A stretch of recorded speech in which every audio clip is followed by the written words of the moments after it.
आरण्यक हिंदू धर्म के पवित्र ग्रंथ वेद का हिस्सा है। आरण्यक का अर्थ होता है अरण्य यानी वन से जुड़ा हुआ। अगर इस वेब सीरीज के मेकर्स इसके नाम पर थोड़ा रिसर्च करते और इसके उच्चारण पर थोड़ा ध्यान देते तो ज़्यादा बेहतर रहता। आइए अब बात करते हैं वेब सीरीज आरण्यक की।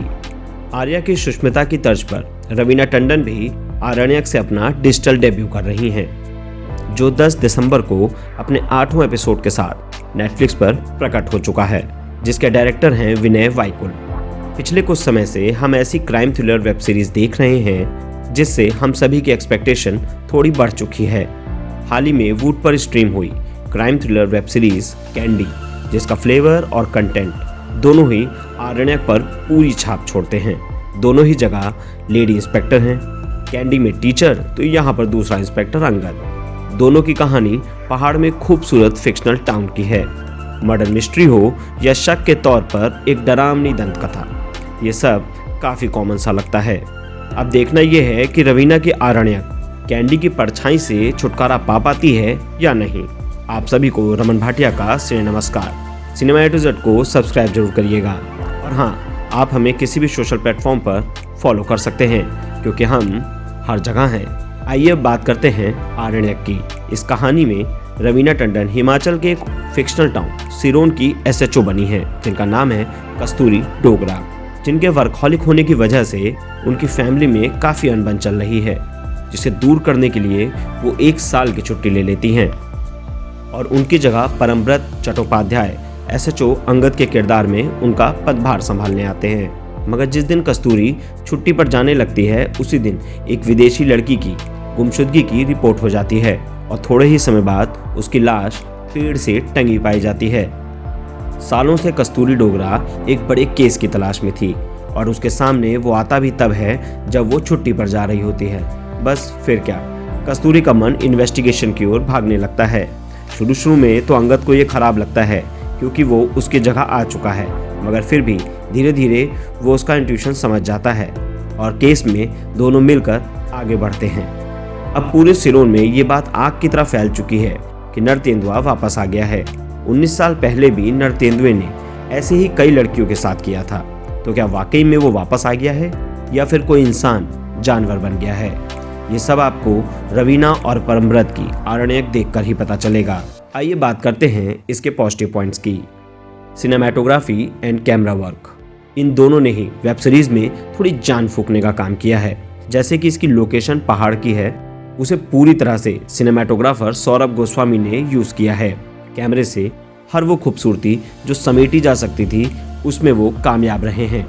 जंगल के सभी सीन काफ़ी अच्छे और सस्पेंस को बढ़ाने का काम करते हुए नजर आते हैं। पूरी वेब सीरीज का ज़्यादा हिस्सा डार्क शेड में ही है, जिससे थ्रिल और सस्पेंस बरकरार रखा जा सके। एक कहानी में दूसरी कहानी, मुझे यह आइडिया काफ़ी यूनिक लगा जो कि दर्शकों के सामने धीरे धीरे करके रखा गया। मैं बात कर रहा हूँ एसएचओ अंगद के पास्ट की कहानी का, जिसको 5 एपिसोड तक इंट्रो से पहले दिखाने का आइडिया काफ़ी अलग और बढ़िया लगा। इससे आप धीरे धीरे अंगद के कैरेक्टर के साथ कनेक्ट कर पाते हैं और फिर कहानी में अंगद और कस्तूरी के साथ हो लेते हैं। बेहतरीन कास्ट, एसएचओ कस्तूरी डोगरा के रोल में रवीना ने काफ़ी बढ़िया काम करने की कोशिश की है और उनके इस रोल में हमें मात्र वाली रवीना की झलक दिखाई देती है, जो ओटीटी प्लेटफॉर्म पर उनकी पकड़ मजबूत करेगा। एसएचओ अंगद की भूमिका में परमव्रत चट्टोपाध्याय एकदम ज़बरदस्त लगे हैं। वो हमेशा की तरह किरदार में एकदम सेट हो गए हैं।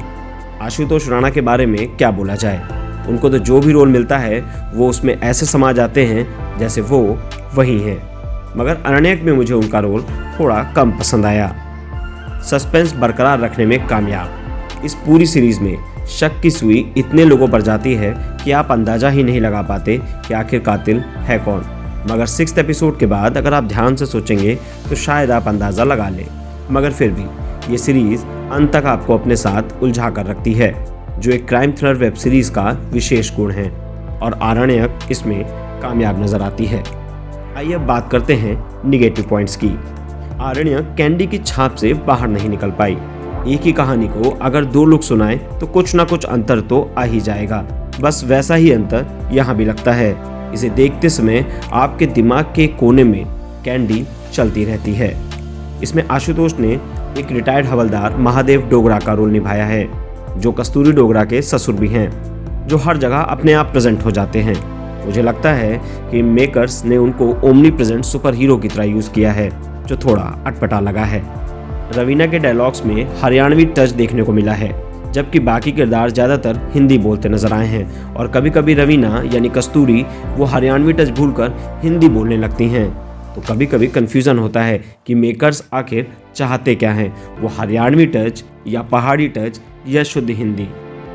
इसमें 2 जगह काला तेंदुआ दिखाया गया, जिसके VFX को और भी बेहतर किया जा सकता था, जिससे वो थोड़ा नेचुरल लगता।